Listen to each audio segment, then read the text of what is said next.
Some things are just not adding up. Good morning, everyone. It's Monday, July 8th, 2024. My name is Sam Shalhoub, and it's time for your daily dispatch. First up, Judge Cannon just granted, this is over the weekend, President Trump's motion to pause some deadlines in the Florida documents case in order to consider the SCOTUS immunity opinion that was rendered last week and the potential impact it will have or could have on President Trump's case. More and more information is coming out. How are they going to apply these latest decisions by the Supreme Court? Well, this is one that we certainly want to keep an eye on, and I will. Over the weekend, Iran and Russia finalized the integration of national payment systems, officially ditching the US dollar for trade. I've said many times, I believe that there is a certain relationship going on between certain heads of state that are not necessarily what you might think they are, in a good way. And I think this is just another example of that. And the reason I'm being careful with my words is a lot of you know I did a live over the weekend, and TikTok decided to suspend me for live broadcasts. I have appealed the decision. I haven't heard back yet, but I guess I'm going to have to be even more careful with the words that I use. So if you have questions, you can always put it in the comments or send me a message. House Democratic leadership is bringing out the big guns against a Republican bill set to be voted on this coming week that would require proof of U.S. citizenship to vote in federal elections.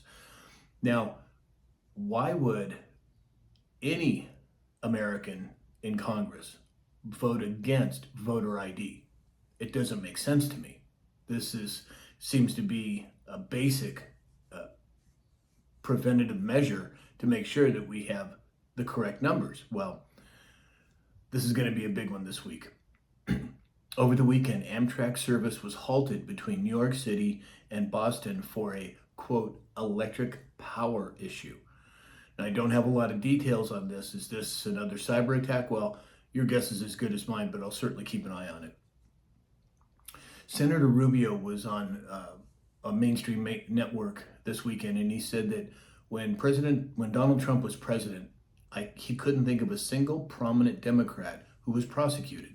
So it's funny to hear these people out there warning of all the ridiculous things that President Trump would do coming back into office. And he further went on to say they're the ones going after their political opponents. So very true.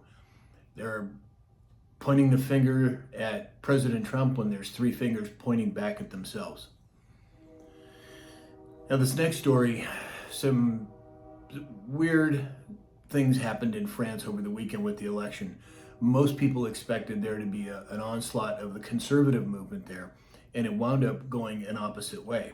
Well, even though the left over there seemed to get the better of the conservatives, they still were rioting and burning buildings and cars to the ground. And I haven't been able to get to the bottom of what's really happening there, but it could be similar to what happened here back in 2020. And I'm guessing that's probably what happened. But as more information comes out, I will certainly relay that information to you. And then lastly today, Representative James Comer revealed over the weekend that Biden's physician was involved in the Biden's business dealings that resulted in $200,000 landing in Joe Biden's bank account, allegedly. And Comer's question was, did his involvement impact his medical assessments of Biden?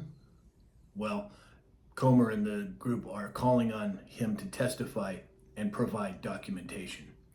Should be an interesting development there.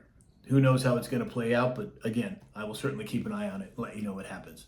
So that's all we have for today. If you'd like to support this channel, go to samshalhoub.com. There's multiple ways to do it, and thank you to all those who are supporting this channel. Or you can go to mypillow.com and enter in the discount code SAM. So in the meantime, I hope that you have a great week, and we'll talk again soon.